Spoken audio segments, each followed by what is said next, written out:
भाजपा के वरिष्ठ नेता एवं पूर्व मंत्री सुरेश भारद्वाज ने आज शिमला में कांग्रेस पर तीखा हमला बोलते हुए कहा कि आज कांग्रेस के नेता हाथ में संविधान की छोटी पुस्तक लेकर देश भर में घूम रहे हैं, भारतीय जनता पार्टी पर संविधान विरोधी होने के आरोप लगा रहे हैं, जबकि सच्चाई यह है कि संविधान और लोकतंत्र पर सबसे बड़ा हमला कांग्रेस ने 25 जून 1975 को आपातकाल लगाकर किया था। उन्होंने कहा कि यह भारतीय लोकतंत्र के इतिहास का सबसे काला अध्याय था, जब तत्कालीन प्रधानमंत्री इंदिरा गांधी ने अपने राजनीतिक हितों की रक्षा के लिए पूरे देश को एक प्रकार से जेल में बदल दिया था।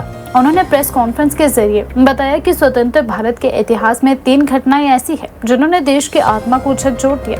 पहली, देश का विभाजन, दूसरी 25 जून 1975 को लगाया गया आपातकाल और तीसरी 1984 में सिख विरोधी दंगे। उन्होंने कहा कि 25 जून 1975 की रात तत्कालीन राष्ट्रपति फखरुद्दीन अली अहमद से आपातकाल की घोषणा करवाई गई और देशवासियों के मौलिक अधिकारों को निलंबित कर दिया गया तथा प्रेस पर सेंसरशिप लगा दी गई और विपक्षी नेताओं के साथ साथ आम नागरिकों को भी प्रताड़ित किया गया। उन्होंने कहा कि आज कांग्रेस संविधान बचाने की बात कर रही है, जबकि सबसे अधिक संविधान संशोधन उसी के शासनकाल में हुए हैं। सुरेश भारद्वाज ने कहा कि भाजपा 25 जून को पूरे देश में संविधान हत्या दिवस के रूप में मनाएगी। शिमला में आयोजित कार्यक्रम में भाजपा प्रदेश अध्यक्ष डॉक्टर राजीव बिंदल मुख्य वक्ता होंगे, जबकि 27 जून को पालमपुर में पूर्व मुख्यमंत्री शांता कुमार कार्यक्रम को संबोधित करेगी। इस दौरान लोकतंत्र सेनानियों और उनके परिजनों को सम्मानित भी किया जाएगा।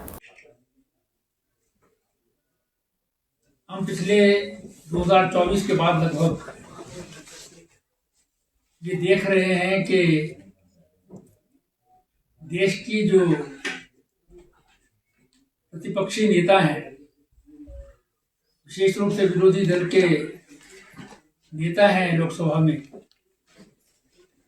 वो हाथ में एक पुस्तक लेकर के घूमते हैं, बोलते हैं ये हिंदुस्तान का संविधान है।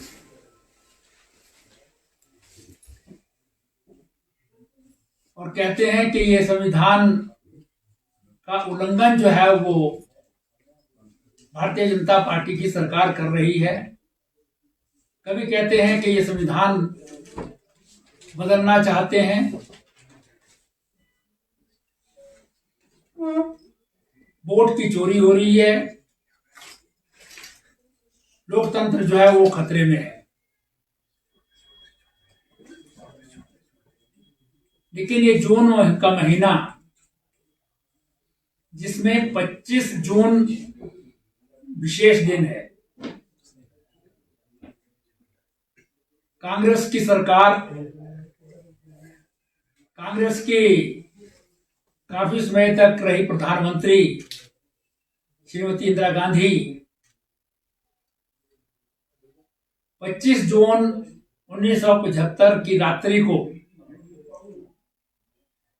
देश में लोकतंत्र की हत्या कर देती हैं।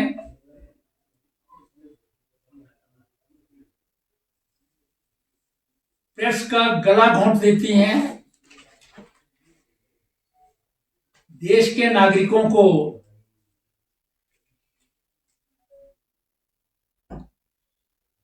उनके मौलिक अधिकारों से वंचित कर देती है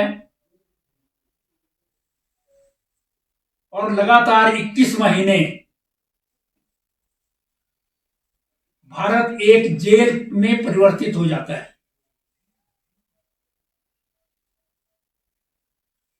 ये इतिहास की एक बहुत बड़ी त्रासदी है जो स्वतंत्र भारत ने देखी है।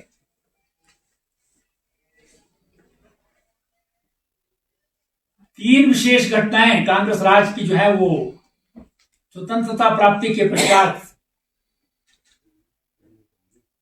प्रत्येक व्यक्ति के मन को झकझोर देती है।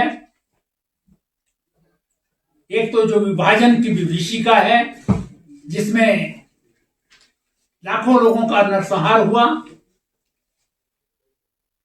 25 जून को देश में जो है इमरजेंसी घोषित की गई, जिसमें संपूर्ण देश के प्रतिपक्ष को तो जेलों में बंद किया ही किया, आम नागरिकों को भी प्रताड़ित किया गया, उनके ऊपर भी अत्याचार किए गए। और तीसरी 1984 की श्रीमती इंदिरा गांधी की हत्या के बाद जो सुनियोजित तरीके से कांग्रेस ने सिखों का नरसंहार किया था। ये 3 ऐसी बड़ी घटनाएं हैं जिनको इतिहास में काले अध्याय के रूप में जो है वो सदैव स्मरण किया जाता रहेगा। 25 जून 1975 की रात्रि को तत्कालीन राष्ट्रपति फखरुद्दीन अली अहमद से रात के अंधेरे में उस समय की प्रधानमंत्री जाकर के नोटिफिकेशन करवाती हैं कि देश में आंतरिक कारणों से इमरजेंसी लगाई गई है। एक्सटर्नल कारणों से तो लगती रही है। 62 में लगी थी जब चीन का एग्रेशन हुआ था, 65 में पाकिस्तान के साथ एग्रेशन हुआ था, 71 में हुआ था। लेकिन इंटरनल डिस्टर्बेंसेस कोई थी नहीं, लेकिन देश की जनता को जो है वो जेलों में बंद कर दिया और पूरे देश को जो है जेल में परिवर्तित कर दिया, जिसका मुख्य कारण था कि उस समय की प्रधानमंत्री श्रीमती इंदिरा गांधी का 12 जून 1975 को इलाहाबाद हाई कोर्ट के न्यायाधीश जगमोहन लाल सिन्हा ने जो 1971 में लोकसभा का चुनाव हुआ था, रायबरेली से वो चुनकर के आई थी, उसे निरस्त कर दिया था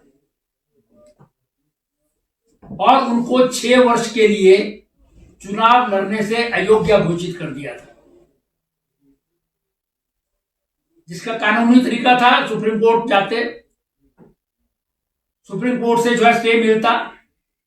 उस समय के न्यायाधीश जस्टिस कृष्णा अय्यर ने जो है स्टे ग्रांट भी किया था, लेकिन उसमें जो वोटिंग राइट था प्रधानमंत्री का वो समाप्त कर दिया गया था कि वोटिंग राइट इनको नहीं मिलेगा, लेकिन प्रधानमंत्री रह सकते हैं। लेकिन उन्होंने रात के अंधेरे में इस देश को जेल में परिवर्तित करना ज्यादा उचित समझा, कानूनी तरीके अपनाने के बजाय, संविधान के अनुसार काम करने के बजाय।